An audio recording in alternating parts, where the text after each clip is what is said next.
They'll go, well, I was telling them my perspective, Dr. Marks. And they'll start doing this automatically. I'm like, people actually start doing this, you know? You know, like, that's kind of weird. I never thought of it that way, but they do. They're like, hey. I just thought it was funny saying when people, I know this like the back of my hand. You know? Yeah, but you don't know this side of it, though. Yeah, I know my perspective. Get their perspective down. And it's really there's a lot of power in hearing a person's perspective. Because what it really says is, I value you, right? I value you and your worldview. I value how you see things. Don't ask me if I agree. I may not. But I'd rather have a relationship. You can do more from a relationship, unity, than you can disunity. All right? Someone else. I would say that these classes have given me a deeper awareness in so many areas. I feel challenged, as you say, do what you heard, which it's going to be difficult. It's not going to come easy. And hopefully you need to hear some of these things again. They're on video. We have Yeah.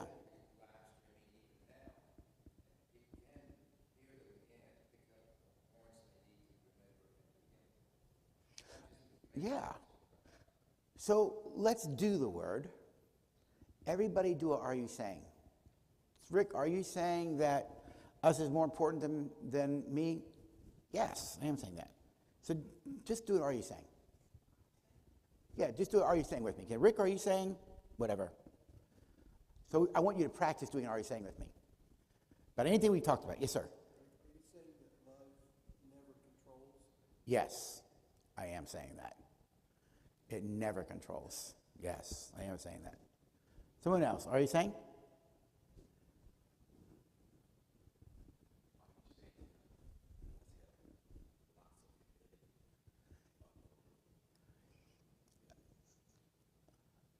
Am I saying that you're lots of me or no? Not really neither. You know, you can hear it now. I am saying that humility is a more powerful way to live life, but it also invites God's grace. So live a life of humility. I don't know how much lots of humility is. I just don't know. I mean, can you have little or lots? I just don't. My brain doesn't think that way. Just live a life of humility, whatever level that looks like. I think humility invites grace and peace, where pride invites opposition to those things. You know, who you are as a way of being invites things into your world, right? It's the law of attraction, the law of sowing and reaping, the law of the harvest. So, you sow anger, you reap anger. You sow pride, you reap pride. You sow fear, you reap fear. You sow discord, you reap discord. It's real simple. It's not rocket science, right? Who you are as a way of being is what you're going to attract to you. I always find it disingenuous. We'll think of a married example. I find it disingenuous when a man treats his wife. Well, I'll give you a case here. About a year and a half ago, the Baptist minister whose wife is divorcing him after 27 years, and he's all mad about it. He's upset because she filed for divorce. And he told me she made a vow on our wedding day to marry me till death do us part. She's breaking the vow. I said, no, sir, she's not. Now, he's treated her like dirt all these years. I mean, he has devalued her. He's not been a good husband at all. All right? And he's upset. And I said, no, sir, she hasn't broken the vow. He said, she made a vow to marry me. I said, no, she didn't. How would you know? I said, I put $100 down on it. Well, I vowed to marry her till death do I part, even though she's breaking the vow. I said, sir, she ain't breaking that vow. She never made that vow, and you never made that vow. Were you there? I don't have to be there. He's looking at me like I'm some kind of a nutcase. He didn't know I was setting him up to learn something. He goes, well, I did make that vow. I said, did you have traditional vows? Of course. Then I know for a fact you didn't. Well, I did. I said, well, then either whoever married you didn't read well or you didn't read well. Because traditional vows, you don't marry someone till death do you part. You vowed to love her in sickness and health. You vowed to love her in rich or poor till death. You broke the vow of love 20-something years ago, sir. The vow of love is what you vowed for. You don't marry someone till death you part. You vowed to love till death you part. We call that marriage. But you broke the vow of love 20-something years ago. Your wife has been hoping you would embrace that vow. You haven't. You earned your divorce. It was the vow of love that was broken, not the vow of marriage. Because you can have marriage without what? Don't fool yourself. That happens all the time. People are married legally, but they don't love each other. And God's not impressed. It doesn't say the greatest disease is not divorcing. God's not impressed when you marry each other and you don't love each other. That is a misunderstanding of Father's heart. Whereas Dr. Ferguson said, way back in the early 90s when I was sitting on his training, he said, when Father looks down and sees the way you two love each other, does he smile? Does he look at the way you treat Luella? Does he look at the way Luella treats you? Does he look at your relationship? And does he go, wow, look at you two? And he just wells up with pride at how well you two love each other. Or does he look at you and go, you know, Rick, I do love you, son, but I'm going to tell you something. This disappoints me. Because this is not what I called you to. And don't think that blesses me. And I don't care how much you know the Bible, study the Bible, or on a church staff. Where there's no love, that's all that matters. You with me? Put it back in context. My vow was love Luella till death do us part. How am I doing in loving her? There's only one person who really knew that. It was Luella. And then behind that was my kids. They knew. So I decided years ago, hold myself accountable to them. They would know. And that was my integrity. The same man in public better be the same man at home. That make sense? Go live that way. It's a choice you have to make. I'm not saying I'm perfect. I'm just a closet redneck from North Georgia. I don't think I'm anything special. I just came to a place that I'm sick and tired of being sick and tired. I'm not doing this anymore. I'm changing me. And I did. That makes sense? And I'll share this with you as well. It was about, I do leadership training in businesses as well. I do what's called emotional wellness and leadership. We teach basically these principles in a corporate setting as it relates to who you are as a leader and how you lead through intimacy, through compassion. And I was doing a training from the American Bakers Association, all their executives from different bakeries around the country. And it was about 3 in the afternoon, HR director from one of the largest bakeries in America had asked me a question in front of the group. There were about 80 in the class. He said, Dr. Marks, he said, I'm going to be honest with you. He said, I've probably gone to 20, 25 leadership trainings over the years. He said, some from my big names, some from not so big names. He said, you said things today I've heard before. You've said things I've not heard before. He's I'm going to be honest. Every time I go back home, put the stuff aside, nothing changes. And I said, are you making an observation or are you asking a question?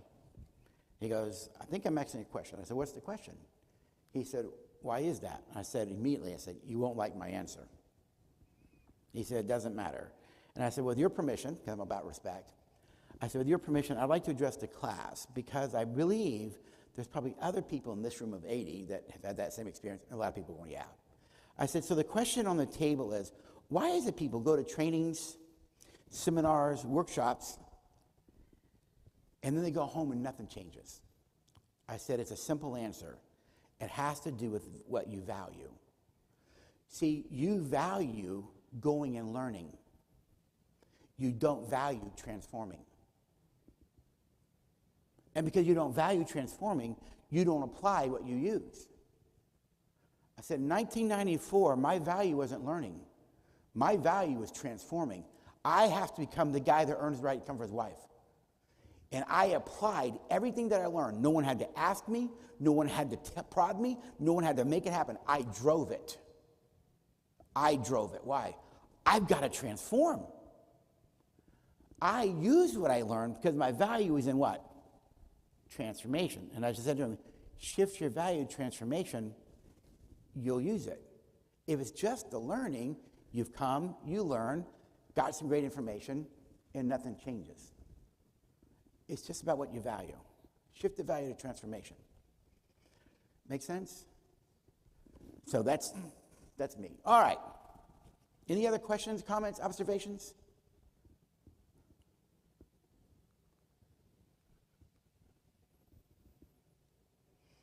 Okay. Now we're going to pick up with the book of Genesis again. We talked about Genesis in terms of oneness, and we call that, more contemporary word for one flesh is the idea of us and what that really means. Adam is created in the Garden of Eden, and we talked about pain versus pleasure. Got it? And all human behavior does not happen in a vacuum. Everything humans do is motivated by something, all right? Because everything we do is motivated. And so when God made Adam, do I want to go there? Yeah. When God made Adam, Adam wasn't just a physical body. He's also has a mind, a will, and emotion, right? And Adam also had a spirit.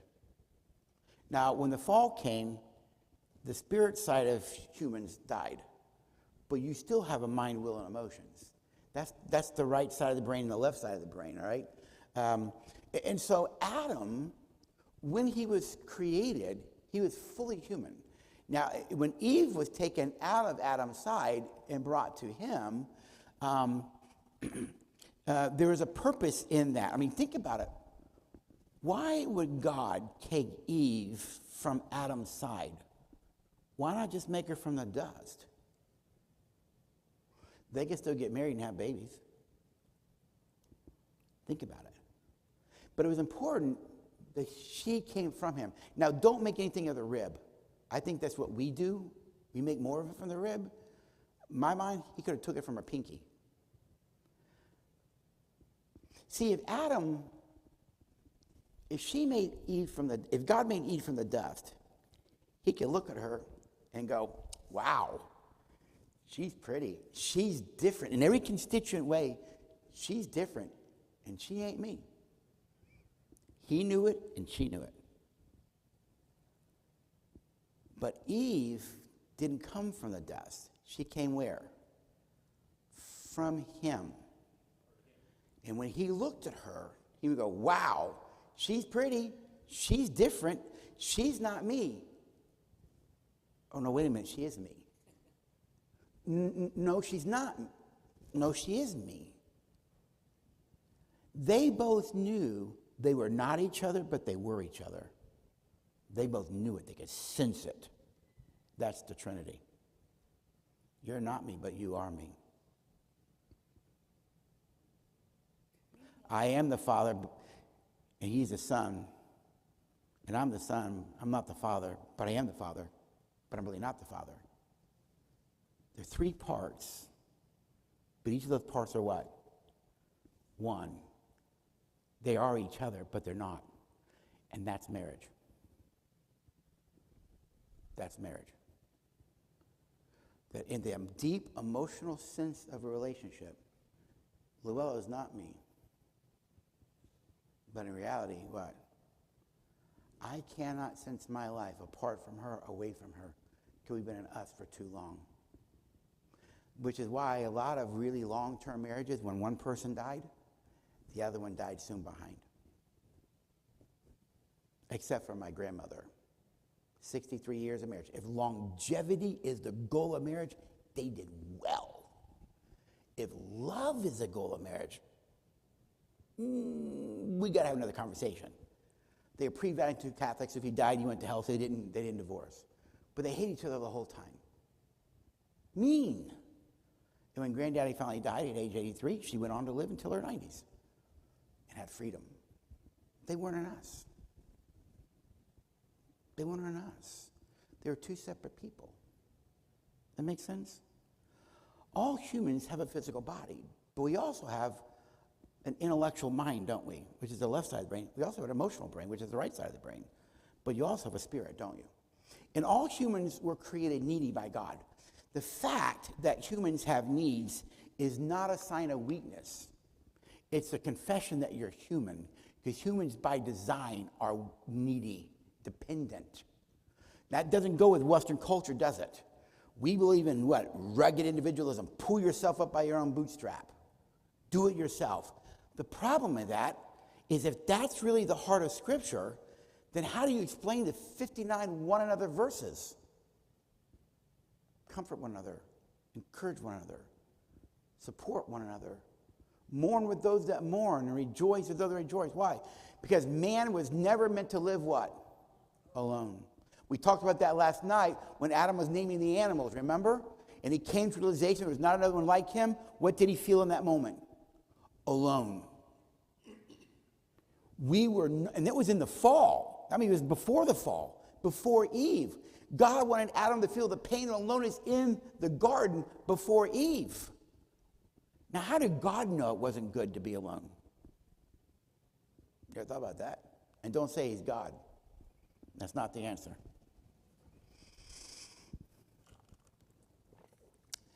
It's because God is not confined to time. And he knew what it was like to be on the cross when he cried out, my God, why have you what? What do you think he felt in that moment? Completely alone. Jesus does something interesting when he goes into the garden to pray. He did not want to be alone, so what did he do? He asked his three closest friends, Peter, Paul, and Mary. That's a little joke right there, right? He asked them to do what? Come go with me. Go with me. Why? I don't want to be alone.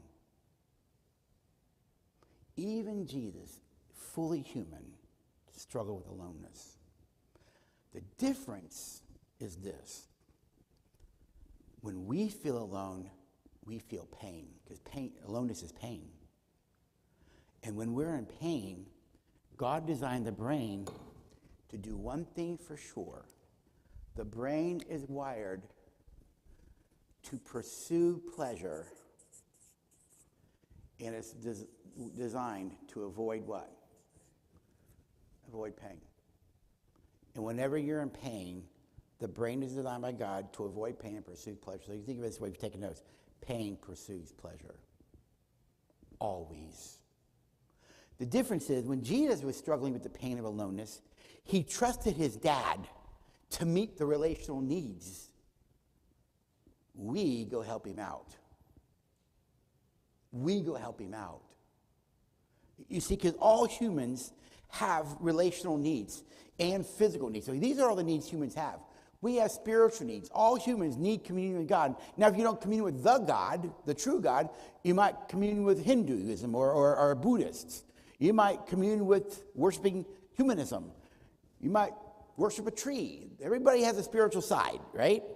Religion is an expression of your spirituality, but everybody's got a spiritual side, and you will express it some way. You're going to commune with something, all right? We all have a spiritual part of ourselves. We also have intellectual needs, the need for information. Have you ever needed some information and you couldn't find it, but you had to have something and you couldn't find it, and the more you couldn't find it, the more frustrated you became, and all of a sudden, the moment you found what you needed, like your brain goes, pleasure. We also have emotional needs. These are hardwired into the right side of the brain. I'm going to give you a list of those. There's 10 of them, all right? We also have relational needs, and all those needs must be met as well. I refer to them as CARES, C-A, fifth power, R-E-S squared. We'll look at those in a minute. And we also have physical needs, food, air, water, and shelter, survival needs. And all needs must be met. All needs will be met, because needs are needs. Needs are not wants. Well, I need a hamburger. No, you want a hamburger. What you need is your appetite solved. Appetite is a need. How you want it expressed is a different conversation, right? Don't give me tofu to deal with my appetite issue. It won't work. Unless the pain is so great that I feel like I have to. Got it? Fortunately, I don't live that way, all right? Evidence right there. You know, Chick-fil-A. There you go. Make sense? Pain pursues what? And the brain is wired to avoid pain and pursue it, because all of us were created in the garden, which is full pleasure. And it's like all of our brains are trying to go back to the pleasure of the garden. Problem is you can't. You got to send nature. But the needs that were in the garden with Adam are the same human needs we have today. With me? Now, let me understand the power of meeting needs. Whenever your needs are met, you feel pleasure. Needs not met, you feel pain. It's real simple to how God designed us. Make sense? So we'll use a physical example. So let's talk about the need for appetite. All right. So let's say that John hasn't eaten in 6-7 days. That's the biological need for appetite. If the biological need for appetite is not met, he's going to experience what? Pain. The brain sends a signal through the body. We call it hunger pains, right? But the brain is sending a signal going, hey, a biological need is not being met. It signals that because whenever you're in pain, there are symptoms. So you get the symptoms of hunger, dehydration, cramping. The brain is saying, we got to have something to eat to meet this need. So let's say we give John a bunch of hamburgers to satisfy the unmet need for appetite. The question is, would hamburgers satisfy an unmet need for appetite? The obvious answer is yes. Here's a 1,000-foot view of how God designed it to work. Literally, John, the moment you take a bite, not chew, the bite in, the brain goes, oh, you're eating something. And the brain releases a neurochemical called dopamine. Dopamine is a neurochemical, when released, is a mood shift and pleasure. It's like your brain goes, oh, you're eating something. Dopamine's released, you feel pleasure. You finish all the hamburgers, you're no longer hungry. You moved out of pain into what? It'll work. Well, let's change it up, though, John. Let's say I don't give you hamburgers to satisfy the unmet need for appetite. Let's say that I actually give you 4 boxes of rat poison to satisfy the unmet need for appetite. So here's the question. Would rat poison satisfy an unmet need for appetite? It will. It will. First bite into the rat poison, assuming you like the taste. I don't know what it tastes like. But assuming you like the taste, the brain goes, oh, you're eating something. And the brain releases dopamine. Either way, dopamine gets released. So you have mood shift and pleasure. You finish all the rat poison. You moved out of pain into what? Pleasure, because you're no longer hungry. Both hamburgers and rat poison will actually satisfy your unmet need for appetite. The problem, though, is with the rat poison. Because though it will bring you pleasure, satisfaction of the need for appetite, the source of your pleasure is also the source of what? Now you're back in pain. What does pain do? What's the phrase? Pain pursues what? Remember that phrase. Pain pursues pleasure. So what do? You go back to your source of pleasure and eat more rat poison. You go, why? It's simple. Because bad love's still better than what? No love. Negative attention still better than what? No attention. Every child has to have 4 questions answered early in life. And I mean they have to be answered early in life. Here they are 4. Am I valued?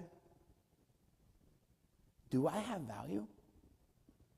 Do I matter? Am I loved/lovable? And do I have a purpose? Do I have something to offer this world? Or am I just here existing? And when a child is treated in a way that they feel valued, that they matter, they're loved and lovable, and they have purpose, on all social indicators, these kids thrive. Even in relationships.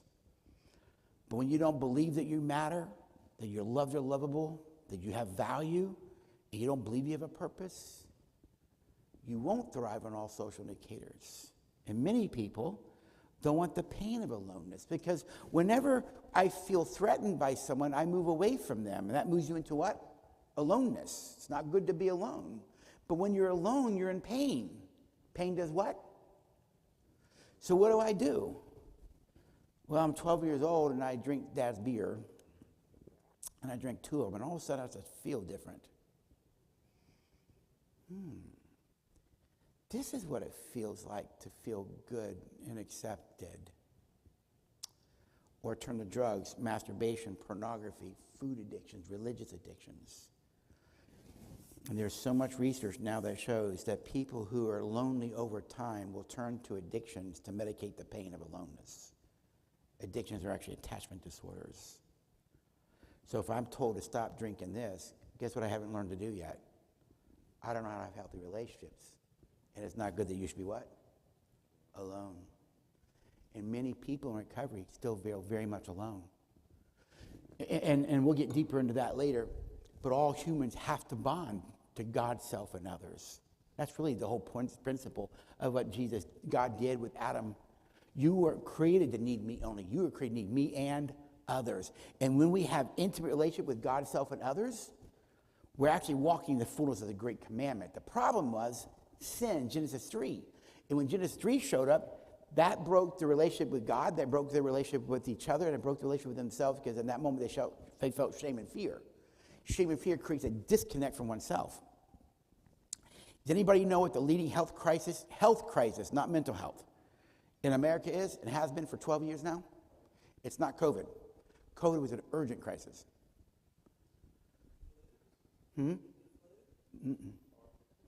What is it? It is so bad, 10 years ago, health insurance companies contracted Tivity Healthcare. Anybody ever heard of Silver Sneakers? The website? That's Tivity behind all that. All right? They're a $1 billion health company. They provide services for insurance companies, for people, but Silver Sneakers is one of them. All right? They do a lot of different things. They actually bought Nutrisystems. All right? Now, Tivity has been contracted to fix this health issue by insurance companies, because this one issue leads to heart disease, strokes, heart attacks. It leads to obesity. It leads to addictions. It leads to depression. It leads to anxiety disorders. It leads to ulcers. It leads to musculoskeletal problems. This one issue.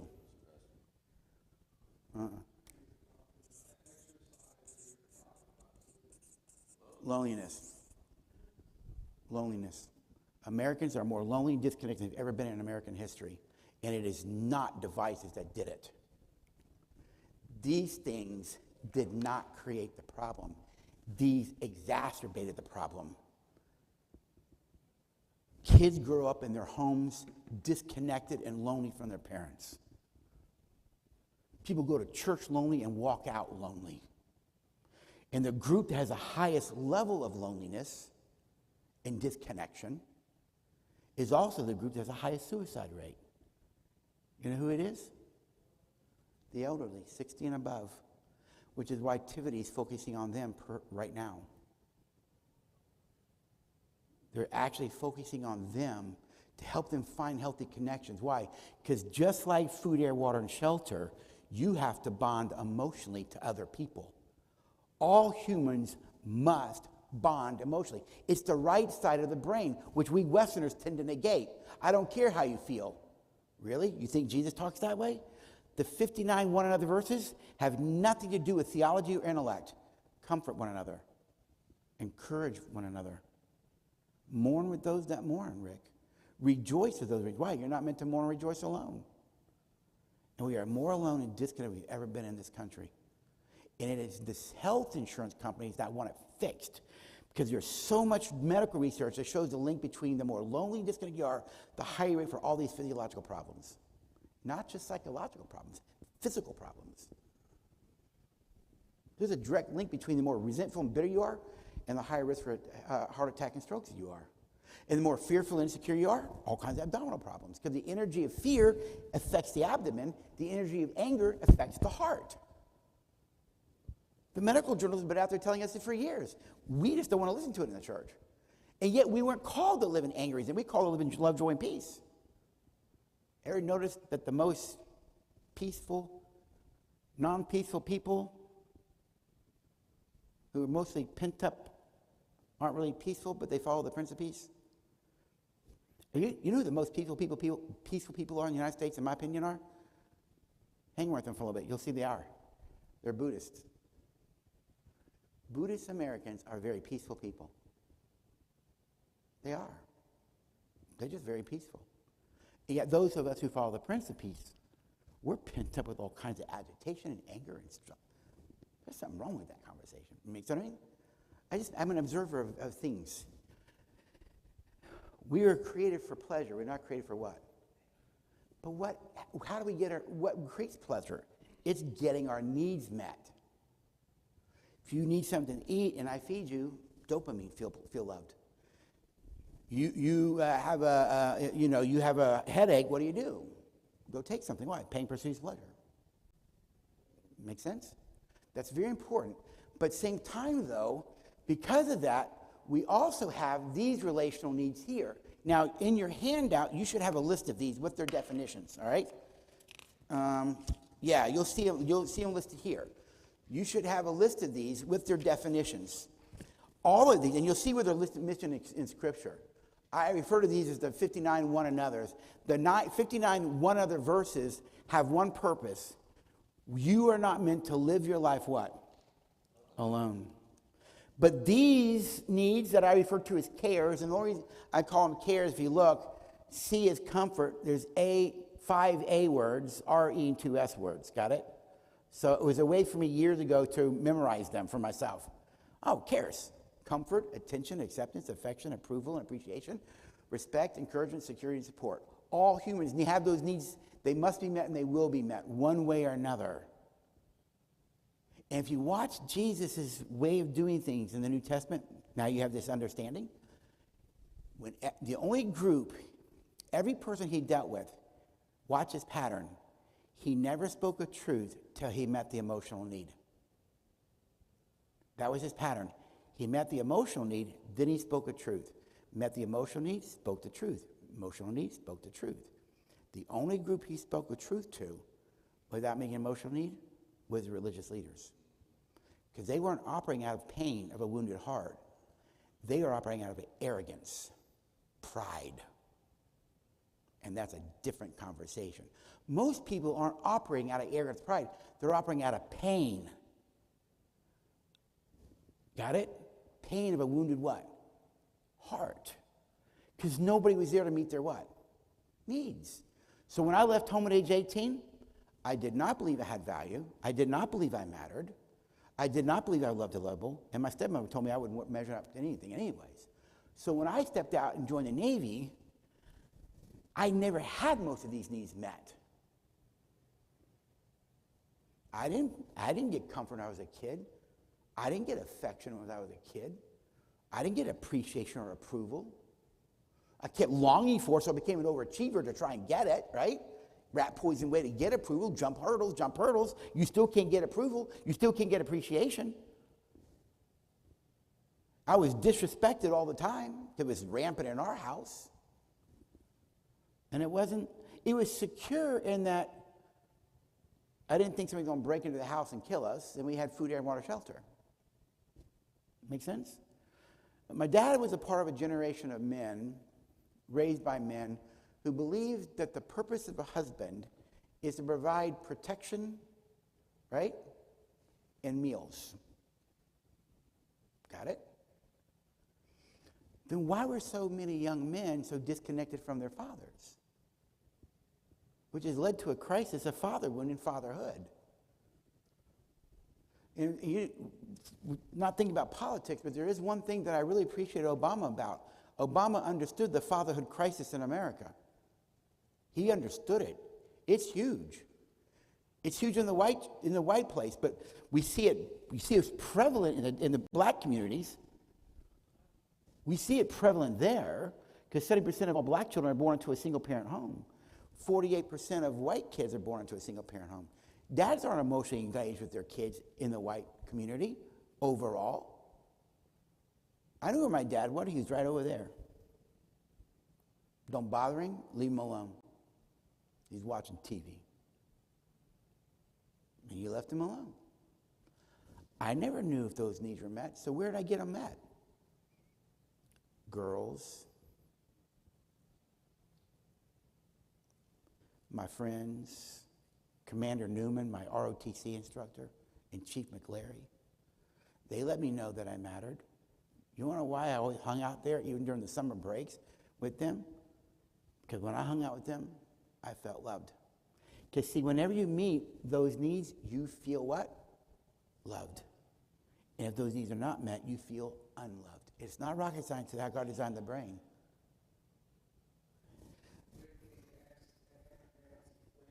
Yes. What do you see in the church that is doing good things to deal with the problem Our remedy for it is small groups. That's our remedy for it, right? And there's nothing wrong with that. We need a community, right? Particularly if you're a mega church, you need small community. So that's a good thing. The question I ask them is your small group actually maturing people relationally and in love? Or are you meeting together to study the Bible and have meals? Nothing wrong with those things. But when someone's hurting, do we comfort them? Or we just give them a platitude? You need to just trust Jesus.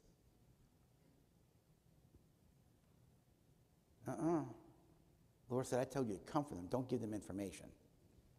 See, this is the part of the struggle we have in the West. Let me say it this way. We have a spirit side of us, right? We have our intellectual side of us.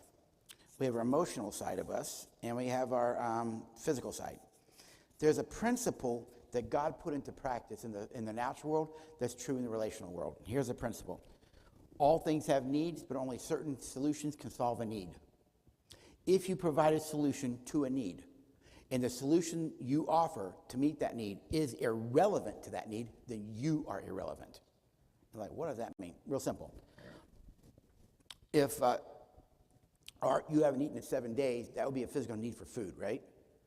But I give you a spiritual solution. I go, what? You haven't eaten in 7 days? I'm going to pray for you. And I start praying for you. Father looks at me and goes, what are you doing?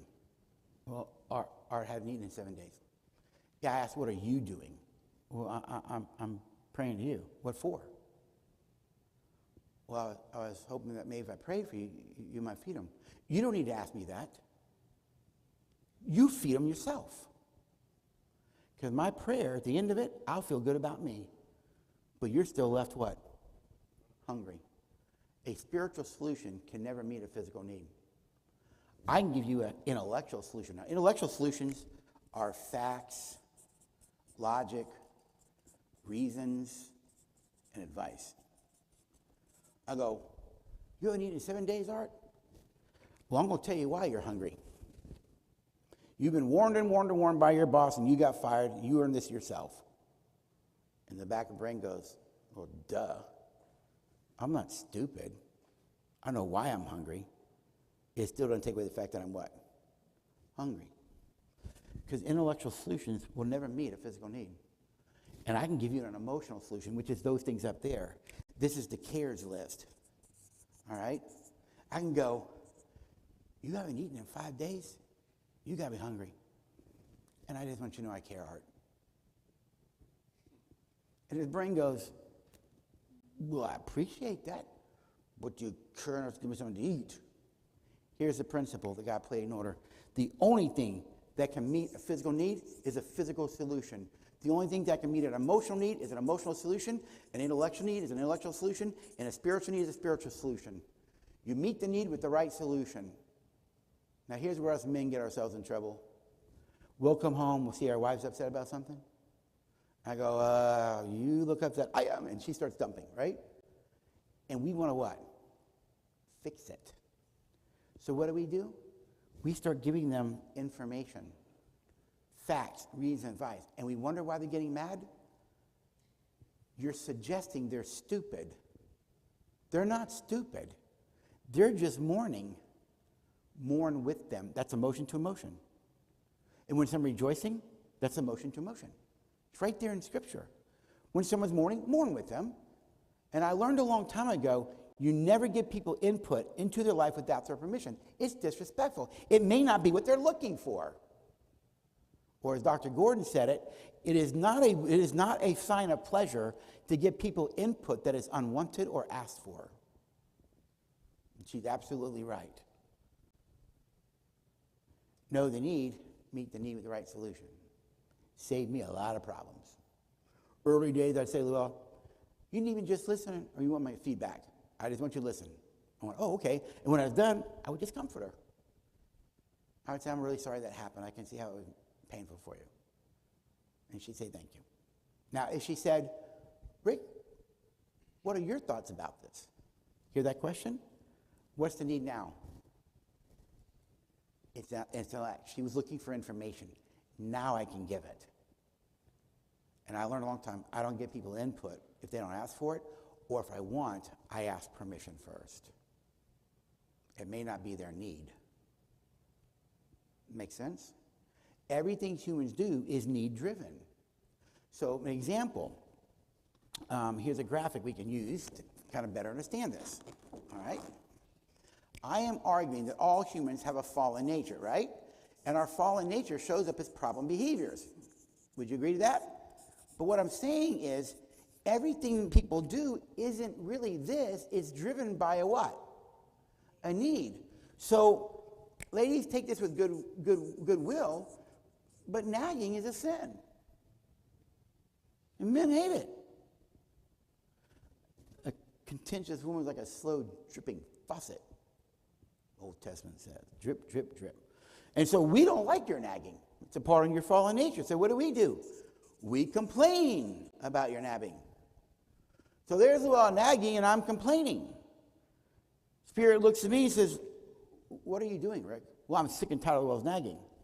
Yeah, I know. I asked, what are you doing? Well, I'm trying to get her to stop. I thought it was my job to convict her of sin. I'm just trying to help you out then. I mean, what are you going to tell Father at that point, right? And he would say, I don't need your help. And in my frustration, I say, well, what do you want me to do? I'm tired of nagging. Listen to how I word this. Rick, what you fail to understand is this. Luella's fallen behavior nagging is motivated by the pain of an unmet need for attention from you. My hunch is if you spent less time complaining about the nagging and you actually started meeting the need for attention, you'd actually see the nagging go away. This isn't rocket science. All you have to do is be care enough to meet the what? Meet the need. Problem is, I don't want to meet your need. I want you to stop it. And the need goes unmet. And when a need goes unmet, they're in what? Pain. But they've also learned that you don't care, which is lack of empathy, which is a part of HREG. And when you keep sending the message, I don't care, and they figure out you really don't care, they walk out of your life. And as of 10 years ago, it was given a name. Walk-away wife syndrome. 70% of divorces today is you guys leaving. 70%? The wives are leaving. They're the ones walking away. But the research shows they're walking away because of us. We have sent them message that we don't care. Their nagging is really a attempt to connect, to create in us. We hear it as nagging. You're bothering me. And she'll try for years. And at some point she figures out, you don't what? You don't care. And the research shows they actually quit nagging. So guess what he thinks now? Everything's better. Here's what he doesn't know. Secretly, she's playing an exit strategy. When the last kid finishes high school, I get a job, put money aside. They're actually playing the exit strategy. And when the exit strategy is ready, they implement it. And when they implement it, research shows the men are shocked. Because they haven't what? Complained so long. Practically, here's an example of what it looked like. He's been out playing golf. He comes home. He's had a great golf day. She meets him at the door, and she says, hey, welcome back. He says, great. How was your golf game? It was wonderful. Great. We need to talk. Okay, about what? I want a divorce. These men are shocked. And this is when they bury the coffin, and they nail it shut. They ask a question. Will you define in a little more detail Walk away. They're walking away. Okay. They're walking away from their marriages. So they're not physically leaving or something. They're filing divorce and leaving. They're the ones leaving now. So that's what's the end result of walking away. Their intention Is because the husband sent the message, I don't care anymore. So they start to go, fine. And they plan an exit strategy. May take them 4, 5, 6 years. But when the exit strategy is in place, they implement it. I've got one right now. Last kid just graduated high school, and she filed. Because that was her plan all along. I'm not going to hurt my kids. I'm going to stay here for them. When this one's done, I'm not living this way anymore. You've already convinced me you don't care. And he did. That Baptist preacher, same thing. 27 years, and she had an exit strategy. And she left when it was implemented, and he's all upset about it. I go, dude, you created this. You created this just by the way you treated her. You with me? And this is where we're at today. And what is it you were about to say, what the man says? Oh, he asked a question. What, you want a divorce? What do you mean you want a divorce? I didn't know there was a problem. Why didn't you say something? Why didn't you tell me? Say something, tell me. And when that phrase comes up, because that's usually a phrase, something in that area, they say, all that repressed anger and hurt for all those years comes rising to the surface, and they'll hear, tell you? Tell you. I've told you for years, and you didn't care. And it is very difficult to get her to stay.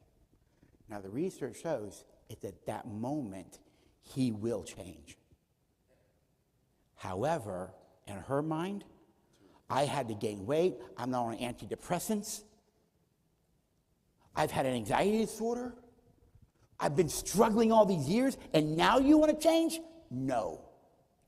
Look at the cost to me by you not caring about us.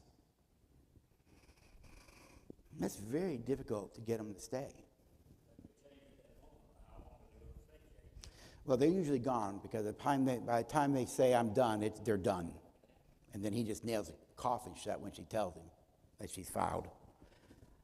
Why wait to that place? Why not start learning to love each other, meet each other's what? Needs early on. These are the things that make us feel loved. And they're also the things that make us feel unloved. That make sense? It's not rocket science. These needs listed up here that are on that sheet, these are the needs that are hardwired into the right side of your brain.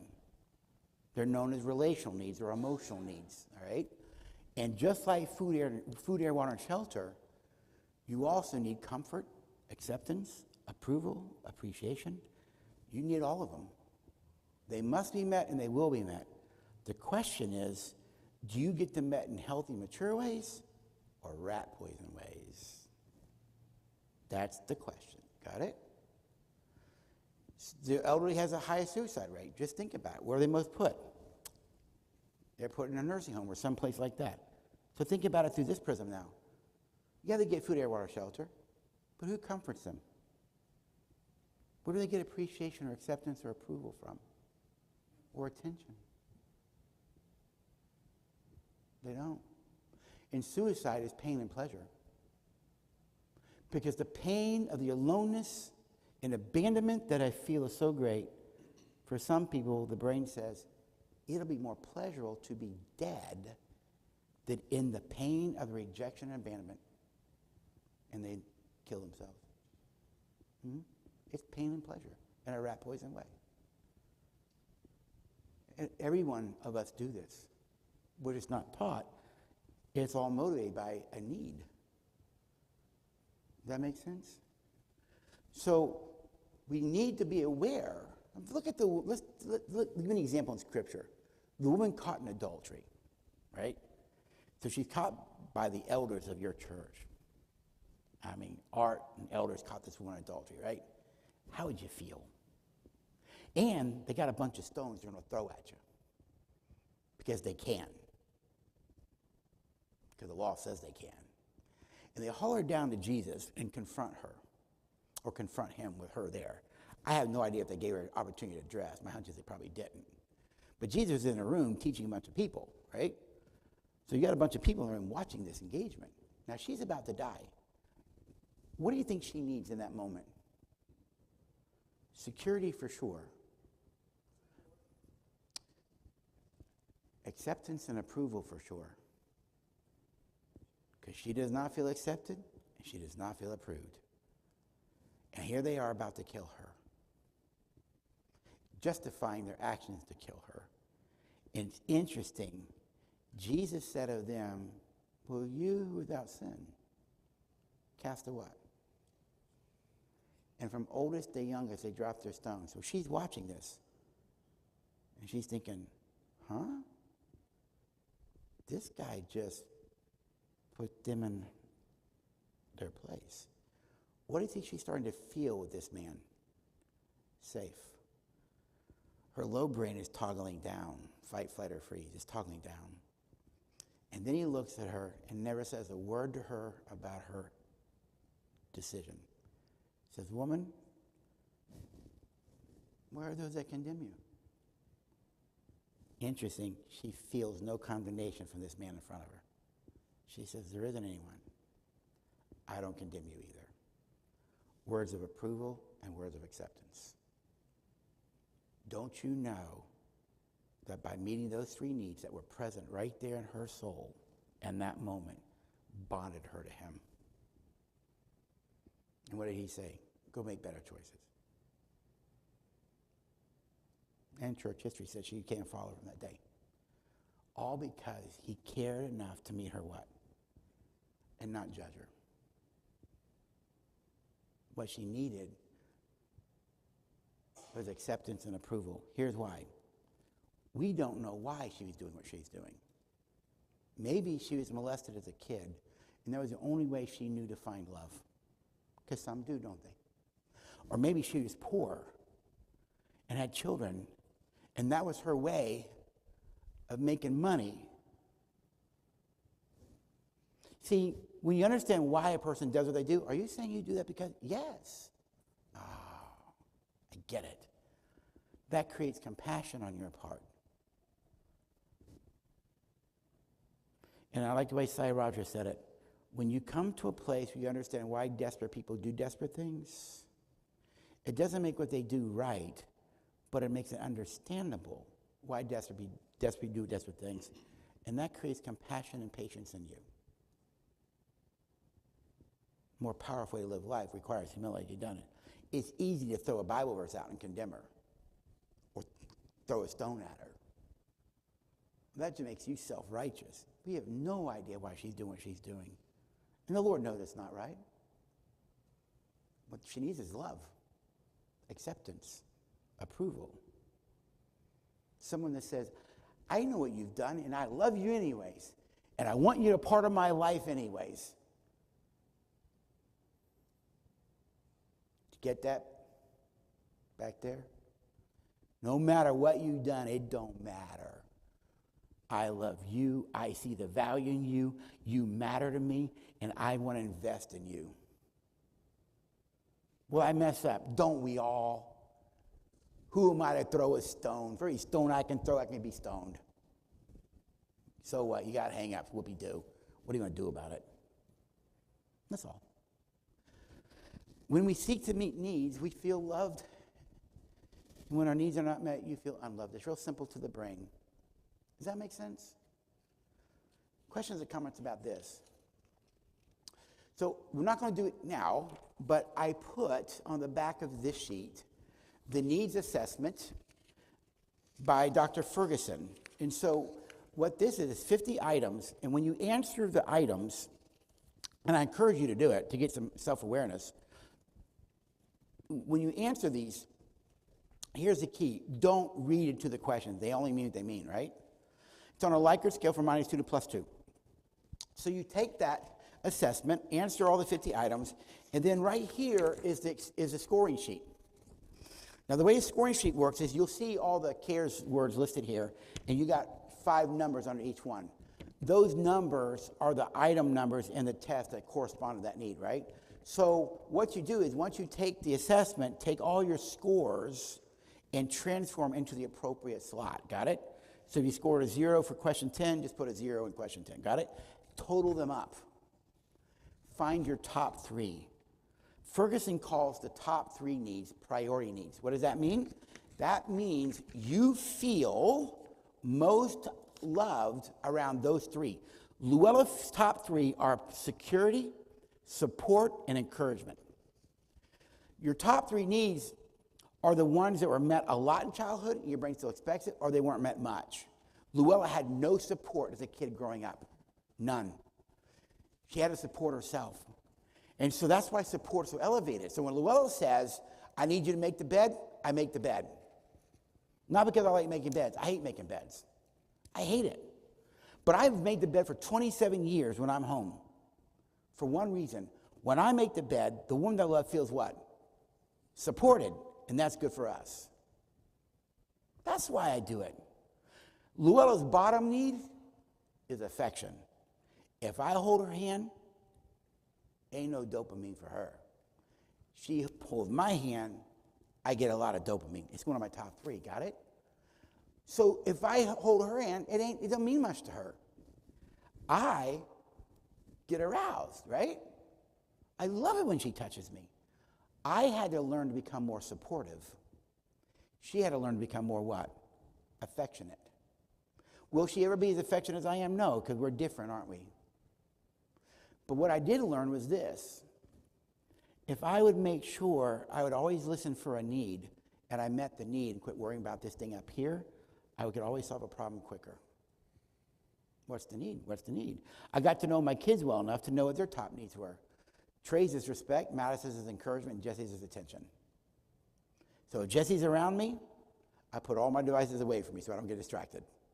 Now I could do that with Madison. It won't take it, she won't personalize because attention is low on her list, but it's high for Jesse. So I make sure I give him attention so he would feel what? Loved and valued. That's what you do. You meet the need in a way that has meaning to them. That makes sense? And so you identify your partner's top 3 needs, and then you meet the needs that way in a way that has value to them, not to you. So after I learned Luella's top 3 needs, I said, all right, how can I meet these needs? And one thing she said is, since you're the last one out of bed, make the bed. I can do that. And I've been doing it ever since for the sake of what? For the sake of us. I do it with goodwill. I don't complain. I just do it. And 95% of the time, when I am home, I make the bed. Now, I said 95% of the time, because I don't like making beds. And like this morning, I got out of it before her, so she'd have to make it. Yeah. But most of the time, I make it. And Luella's become very affectionate. And we were coaching some couples quite a few years ago, and Luella said something to them that was rather interesting to hear her say. She said, I never really fully realized that if I would just reach out and touch Rick, hold his hand, put my arm around him, the feeling he got when I would do that is the same feeling I get when he changes a light bulb. The experience in the brain is the same. The approach to get there is different needs because we're different by design, right?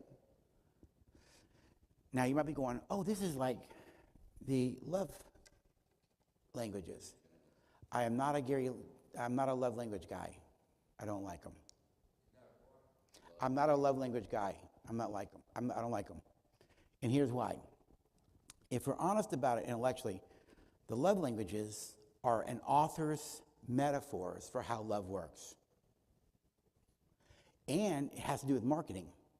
The book is called The 5 Love Languages. Not 6, not 4, only 5. And if that is the 5 love languages, then we better admit that nobody has ever loved well until somebody wrote this book. And here's the bigger problem. They don't fit with biology, how the brain works. If your love language is physical touch, that probably means you have a higher need for what? Affection. If it's quality time, you probably have a higher need for what? Attention. If it's acts of service, you have a higher need for support. The problem is 5 love languages, 10 relational needs. What do you do with them? God designed us a very particular way. The brain science is proving the Bible right. Laughter does good like a medicine. Interesting verse. It's not a metaphor. It's actually biological. Because the more you laugh, you release dopamine, but you also increase serotonin in your brain. And because you're increasing serotonin in your brain, you're warding off depression. You know what depression is? It's a decrease in serotonin. So when you decrease serotonin, you go to a doctor eventually who gives you a pill. Guess what pills do? Increase serotonin. Learn to laugh. Increase your own serotonin. It does do good like a medicine. It wards off depression. Now, laughter has to be appropriate. Right? Yes, it does. You have to know how to use humor. Ronald Reagan was brilliant at the use of humor. He was brilliant at it. He knew when to use it and when not to use it. That's wisdom. Got it? That's what a wise person does. But learn to laugh. Don't take life so serious. There's brevity in life. That's an attitude, right? I'm not saying I'm brilliant in all this stuff. It's just stuff I've learned. You can do what you want with it when I'm done here. Yes. You may. Can you talk a little bit more, maybe not this moment, but the matter of being judgmental? Because the woman in the story said Jesus was not judgmental. The woman caught in adultery. And he wasn't judgmental towards her either. He wasn't judgmental to the woman caught in the well either.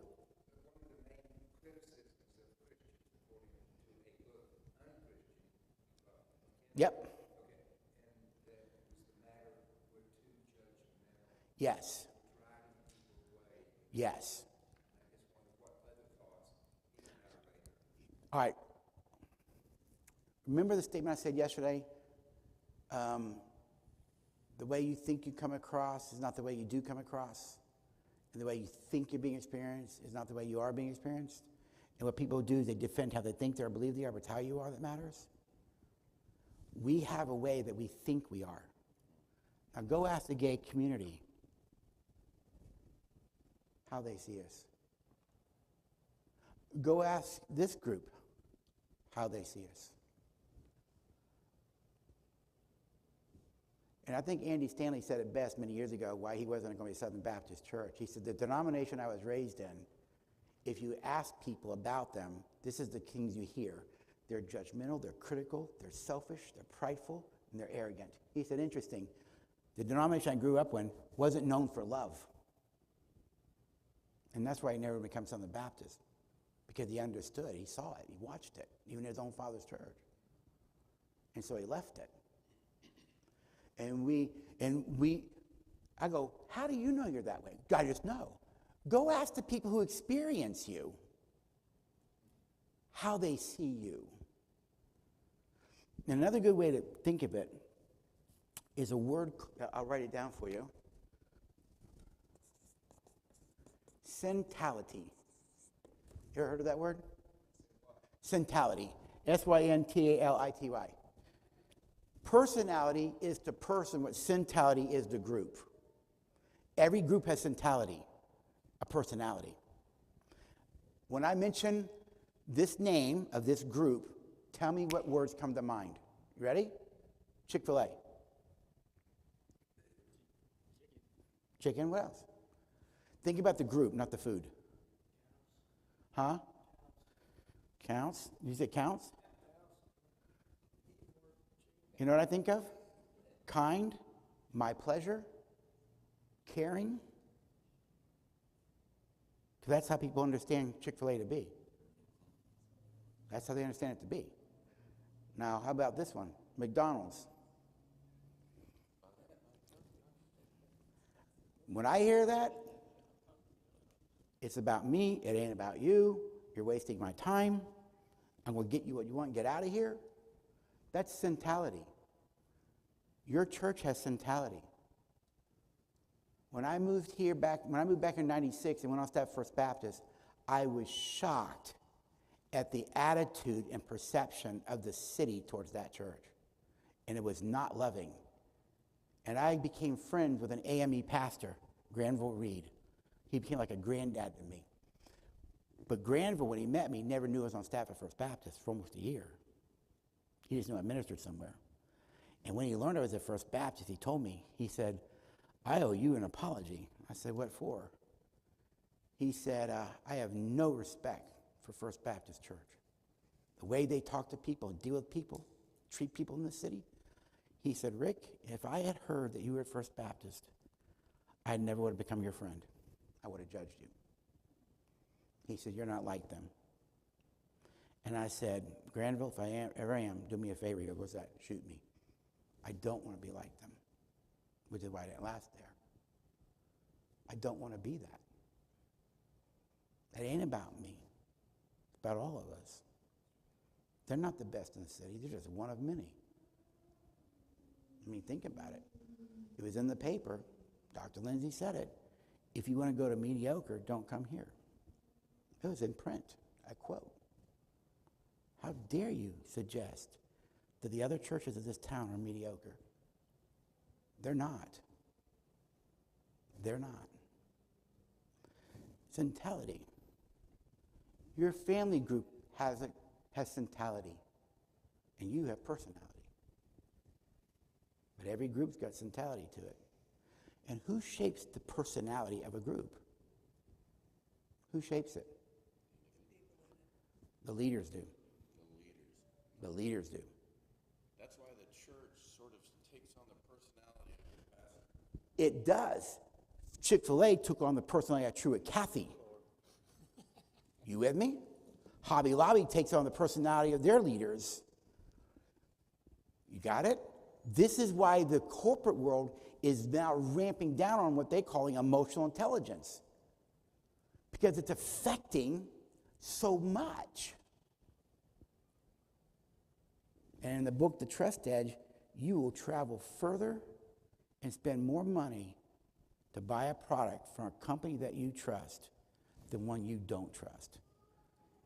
And the one commodity a company has is trust. And if you treat me as if I'm stupid or dumb, if you negate me or invalidate me, I'm not buying a car from you. I'll go buy it over there. This is why salesmen always want to connect to you. If they build a connection, they're comforting, their attention. I don't have a problem. I'm a capitalist. I have no problem with that. It's about business. Got it? But why do they build a connection to you? So that you'll what? Like them, build a relationship, and you'll buy from me. But if you treat me the opposite of these kind of things, I ain't buying from you. And I'll never darken the door of your store again or your church. Does that make sense? I met a lady today who told me she came here because of one of your members who treated her, I think she's having something done to her feet. I think it was Jackie. She told me the reason she came here, she said, I've drove past this church for years. But when she had something medical done, it was your brother, I think, the one who looks like me. That's a good person. Who was it? He's a deacon in our church. Yes. He would go by, and he was there for her, I think medically or something.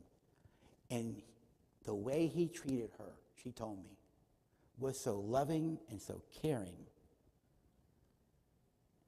She joined this church because of that man. And I went, wow, that's testimony.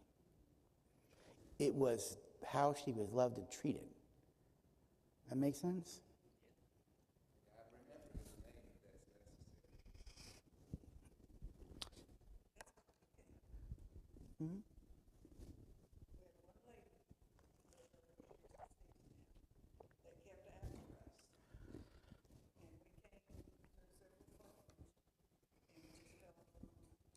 Yeah. And let me wrap up and say it this way, and then we'll go break for a lunch. Please, this is a don't know you don't know world, so you can not agree with me, and it's okay, we'll agree to disagree, still have a relationship. But I've been converted away from my old thinking. We've always said that love is not a feeling, love is not an emotion, it's a what? It's a decision. It is not. It is an emotion. It is an emotion. But you have to understand love is an emotion. You have to understand the logic of emotion. People think emotions are logical. Emotions are very understand if you understand the logic of emotion. And the logic of emotion is we avoid pain and pursue what? Pleasure. All right? But what gives us pain? I already told you. Getting our needs met. We have two overarching needs. We have physical needs, and we have the needs for bonding and attachment. The attachment needs are made whenever we meet the cares list. Got it? And so if I'm meeting your relational needs, you feel loved. If you need a hamburger you haven't eaten in 10 days, then you feel loved. Because I care enough to meet the what? Need. And when people meet your needs, you feel loved. People don't meet your needs, you feel unloved. Real simple to the brain. Now, In order to bond to someone, bonding and attachment, by the way, these needs right here are the only human needs you cannot meet on your own. You can do food and water shelter on your own, but you cannot do these on your own. These require other people because the brain's a social organism. It needs others. And you cannot comfort yourself. You can try drinking yourself at the bar to comfort yourself, but in the end, you ain't comforting yourself. You're just creating an addiction and making the pain of aloneness.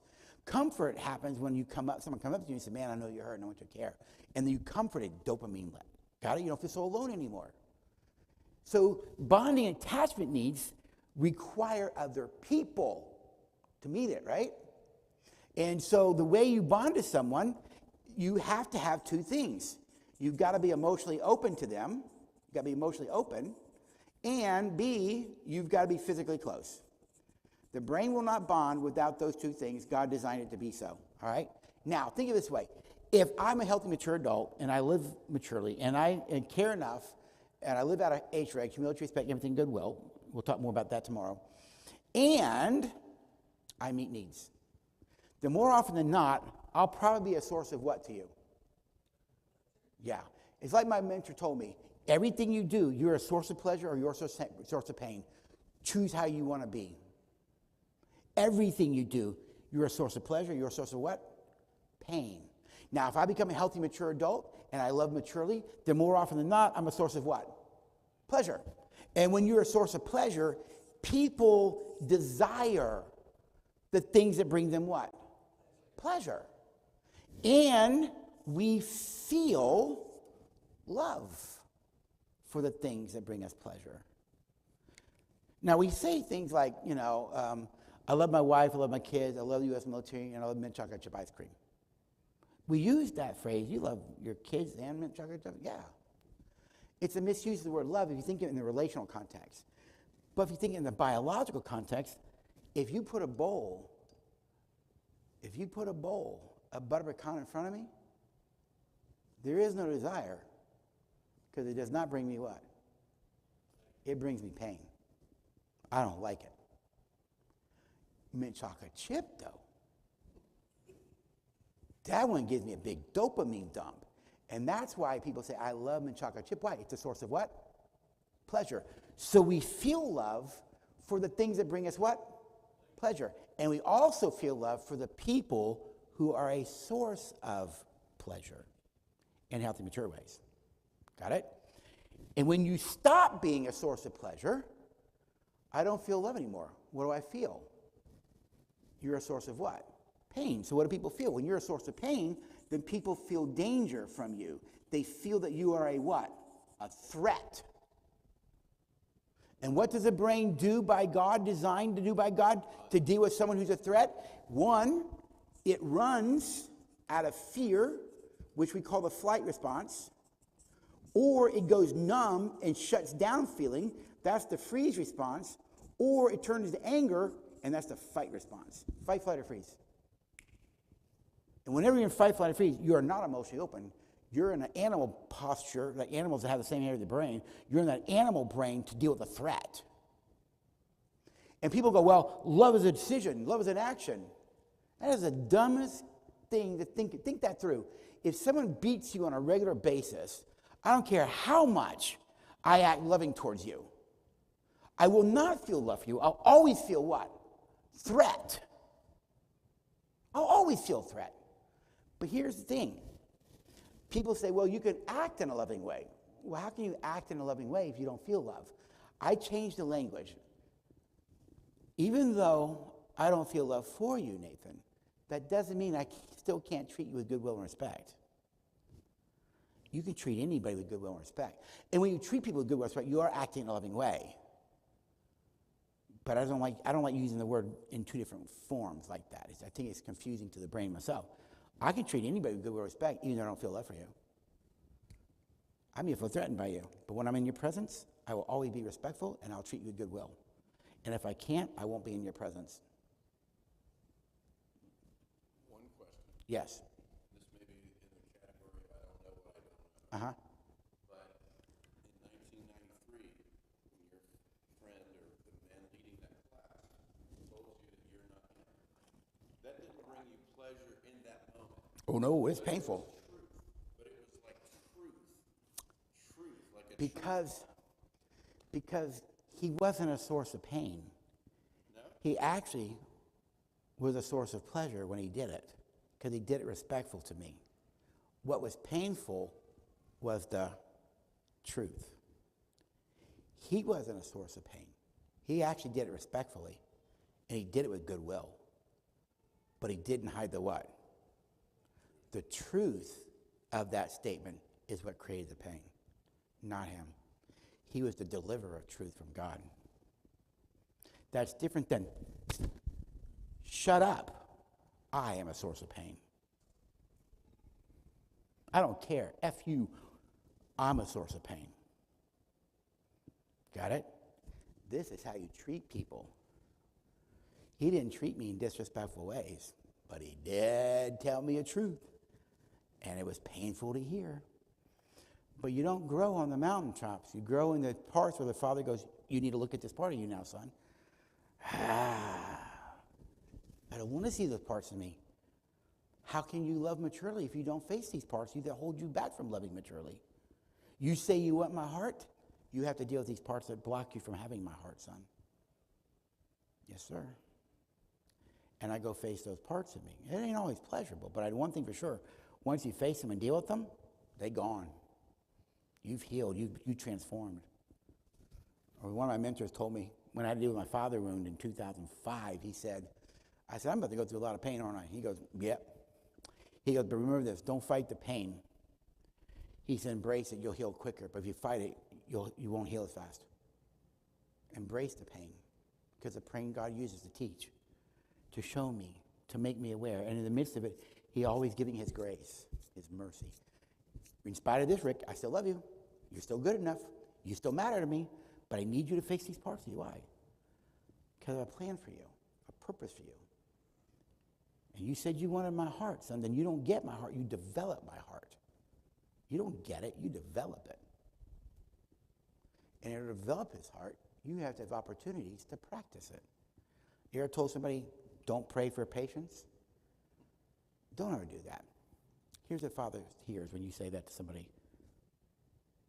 Rick, did you just tell her not to pray for patience? Well, yeah. Why would you want her to not have my heart, son? Because love is patient, and God is love, so God is patient. Why would you want her to not be like me then?